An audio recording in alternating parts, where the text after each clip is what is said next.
Let me tell you a story. A couple of years ago, I was scrolling through my television channels. Actually, it was like 8 years ago because I don't watch TV anymore. So I was searching for something to watch and I found this movie which looked interesting. So I was like, let's watch it. I don't remember the name, but it's not even important. I remember the story of the film, which is why I'm making this video about. And maybe some of you watching this will know the title, so write it in the comments. I wanna watch that movie again, it was like good. So the movie was about one poor cowboy and you guessed it, the villain who was rich and evil. I don't remember if they were fighting for a girl or money, but I remember the whole film was about them fighting and the winner gets the prize. So they set up different challenges for one another on the way to the prize. Obviously the rich and evil guy has the advantages because he has the faster horse, he has more money to bribe people, he has more resources, but like in every other movie, the poor guy is actually smarter. So they fight and some of the battles wins the poor cowboy and some wins the rich cowboy. And the last challenge is they have to sit down on a table and have to pour wine in 2 glasses. In one of the glasses is the clean, beautiful wine, and in the other glass with wine there is a snake poison. They have to mix the glasses, so it's basically luck. If you guess the right glass, you live, if not, you die. By the way, this last challenge was setting up the rich and evil cowboy, and he mixed up the glasses when they were both clean, and let the other cowboy pick a glass. When it was clear who's drinking what glass, the evil guy tried to cheat and poured venom in the other guy's glass. But what happened next will blow your mind. Instead of the smart guy switching the glasses, he secretly put venom in the other glass of wine as well.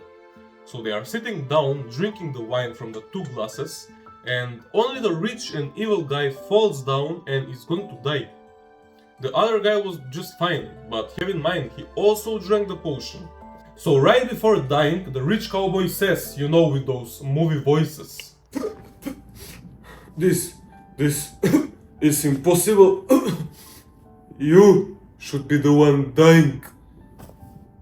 And the smart cowboy says, you know, I saw you put venom in my glass, so I decided to pour venom in your glass as well. So the guy who is dying is like, so you drank the venom as well? That doesn't make sense, how are you still alive?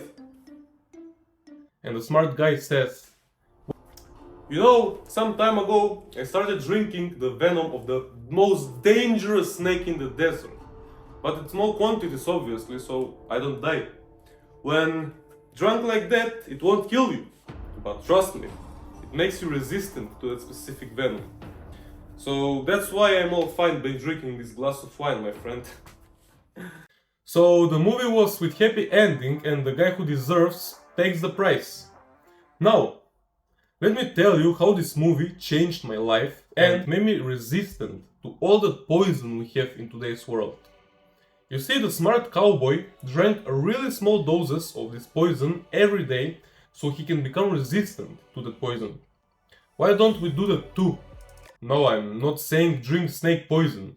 I'm saying, why don't we train our bodies to be resistant to the things which are hurting us? This method of small daily doses of potion was really popular back in the day.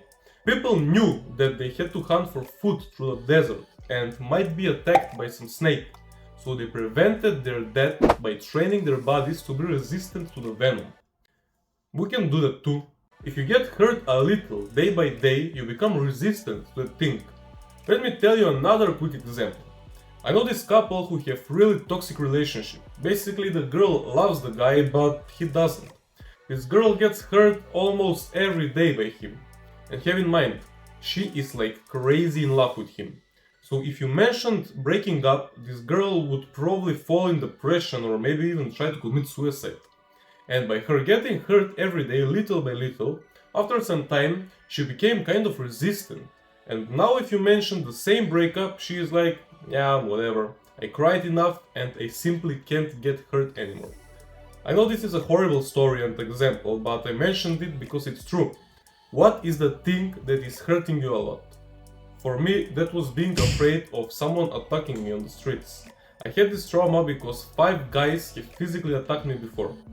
So what I did to become resistant to this pain? I started training kickboxing. I decided to get hurt little by little every single day, you know, doing sparrings, training, basically getting hit in the face. By getting this trauma in small doses every day, I basically became resistant to the fear of someone attacking me on the streets.